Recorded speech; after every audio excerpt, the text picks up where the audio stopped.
Solapur police आयुक्तालयामध्ये जश्ने ईद ए मिलादुन्नबी निमित्त शांतता बैठकीचे आयोजन करण्यात आले होते। येणाऱ्या 5 तारखेला हजरत मोहम्मद पैगंबर यांच्या जयंतीनिमित्त सोलापूर शहरात 7 तारखेला मिरवणूक निघणार असल्याचे पोलीस उपायुक्त विजय कबाडे यांनी सांगितले।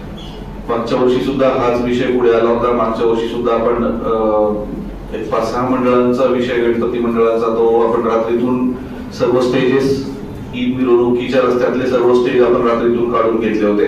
याही वर्षी आपण ती तयारी ठेवलेली आहे। गणेश मंडळांनी सुद्धा त्याच्यासाठी पॉझिटिव्ह तयारी दर्शवलेली आहे। त्यामुळे जुलूस कमिटीच्या सांगण्यानुसार जुलूस कमिटीच्या लेखी मागणीनुसार आपण 7 तारखेची परमिशन दिलेली आहे। 7 तारखेचा जुलूस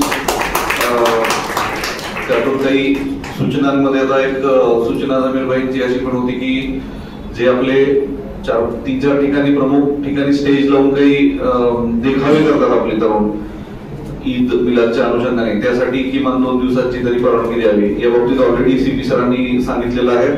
सन्माननीय सीपी सरांच्या परवानगीने ही स्टेजेस 7 आणि 8 2 दिवस परवानगी देण्यात येईल। या स्टेजेस जिथे जिथे आहेत सर्व प्रभारी अधिकारी पण इथे आहेत पोलीस स्टेशनचे। हे जे ईद निमित्त जे 3-4 ठिकाणी आपण स्टेजेस लावून त्यांच्या देखाव्यांना परवानग्या देतो ते देखावे 7 आणि 8 या 2 दिवसांसाठी द्यायचे।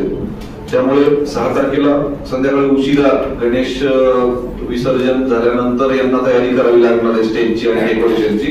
त्यामुळे 7 आणि 8 2 दिवसासाठी आपल्याला ती परवानगी द्यायची आहे। त्यासाठी ऑलरेडी माननीय सीपी सरांनी मान्यता दिलेली आहे। या व्यतिरिक्त शास्त्रीनगर जुलूस मागच्या वर्षी निघाला नव्हता। या वर्षी त्यांनी काढायची प्लॅनिंग केलेली आहे। मला वाटते महापालिकेची माझी महापालिकेला सर सूचना असेल ऍटलीस्ट शास्त्रीनगरचे तरी रोडचं काम तुम्ही केलं पाहिजे।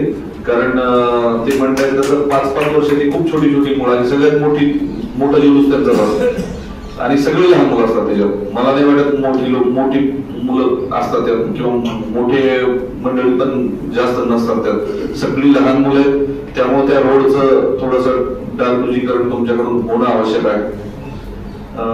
बाकी दरवर्षीप्रमाणे आपली तयारी असेलच। येणाऱ्या या पैगंबर जयंतीच्या सर्वांना मी शुभेच्छा देतो।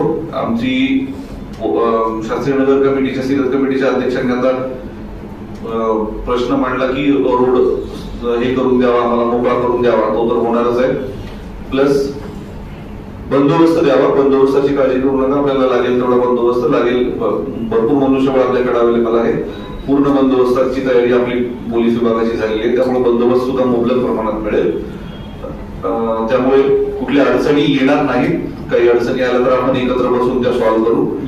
या बैठकीस गोवर हसन, पोलीस उपायुक्त विजय कबाडे, पोलीस उपायुक्त अश्विनी पाटील, सर्व पोलीस ठाण्याचे वरिष्ठ पोलीस निरीक्षक यांच्यासह जश्ने ईद ए मिलादुन्नबी जुलूस कमिटीचे सदस्य, माजी नगरसेवक तसेच शांतता कमिटीचे सदस्य मोठ्या संख्येने उपस्थित होते।